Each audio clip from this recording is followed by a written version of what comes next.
Какво има тук?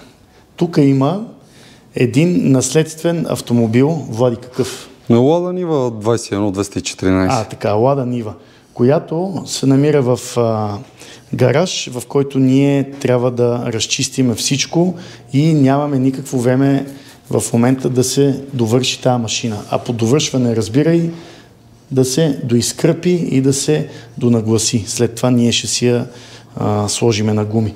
Така че това клипче се прави, ако може някой да помогне, разбира се срещу заплащане, да я вземе, тя реално е на стойка. Да, тя хем се върти, хем и се мести. Тя е на стойка, да я вземе или да я закараме, да довърши започнатото с кръпенето, защото пак казваме сантиментална стойност и след това да си я прибереме и вече да изкараме навънка, за да се освободи място.